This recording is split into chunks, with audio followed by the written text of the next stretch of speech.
चुनाव हुए, इस चुनाव का विश्लेषण सभी दोनों ही गठबंधन कर रहे हैं, लेकिन मुझे लगता है भाजपा भ्रम और डर का शिकार है। भ्रम ऐसे कि उसने न चुनाव के पहले अपनी स्थिति को परखा समझा, और जिस तरह के दावे किए गए, जिस तरह के प्रोजेक्शंस किए गए कि वे 400 पार, तो उनको जमीन का पता होना चाहिए था। हम लोग तो ये मान के चल रहे थे कि सबसे बड़ी पार्टी है, सबसे समर्थ पार्टी है, उसके पास पैसे की कमी नहीं है, उसके पास ऐसा चेहरा है, मोदी जैसा करिश्माई चेहरा।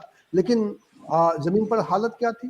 जमीन पर हालत उनकी ये थी कि 241 पहुंचने में भी माना यह जा रहा है कि अगर जिस तरह से विपक्ष को दबा के ये चुनाव हुआ है, अगर वो नेचुरल तरीके से चुनाव होता, कांग्रेस के खाते सील नहीं हुए होते, उसको लेवल प्लेइंग फील्ड मिलता, तो ये रिजल्ट नहीं होता।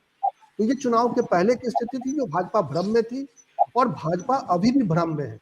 जो जो मैंडेट आया है उसको रीड करने की जरूरत है, और सत्ता पक्ष को भी रीड करने की जरूरत है और विपक्ष को भी रीड करने की जरूरत है। लेकिन मुझे लगता है नरेंद्र मोदी इस मैंडेट को, नरेंद्र मोदी और उनकी पूरी टीम रीड नहीं कर पा रही है। अगर इस अध्यक्ष की बात कर लेते हैं हम, अगर स्पीकर के चुनाव में जनता दल यूनाइटेड और टीडीपी ने अपने दावेदारी पेश नहीं की है, तो ये उनसे भी सवाल जनता करेगी। क्योंकि मैं मानता हूं कि एक पक्ष सत्ता का है, दूसरा पक्ष विपक्ष का है, तीसरा जनता का पक्ष है। जनता सब कुछ देख रही है, जिसने अभी अभी मैंडेट दिया है और ज्यादा दिन नहीं हुए। क्या उसके मैंडेट का सम्मान किया जा रहा है? क्या उसके मैंडेट के हिसाब से? सभी को मालूम है कि टीटीपी का क्या विचारधारा है, सभी को मालूम है कि जेडीयू की क्या विचारधारा है। ये कितने दिनों तक भारतीय जनता पार्टी के साथ टिक पाएगी?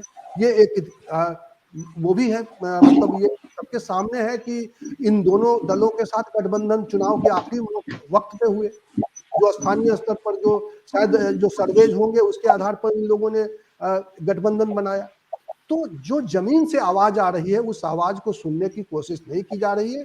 इसका खामियाजा सबको भुगतना पड़ेगा, और मुझे पूरा भरोसा है कि इस बार जनता ने विपक्ष को जो ताकत दी है, जितनी ताकत दी है उससे कम ताकत में पिछली बार कांग्रेस की कोई ताकत नहीं थी, लेकिन देखिए कितनी ताकत से राहुल गांधी अपनी बात उठा रहे थे। अगर इतनी कम तो ताकत में वो ये उस आवाज को ये बुलंद करके ये उठा रहे थे, बहुत बड़ी क्या बात आपकी भवेश जी, आप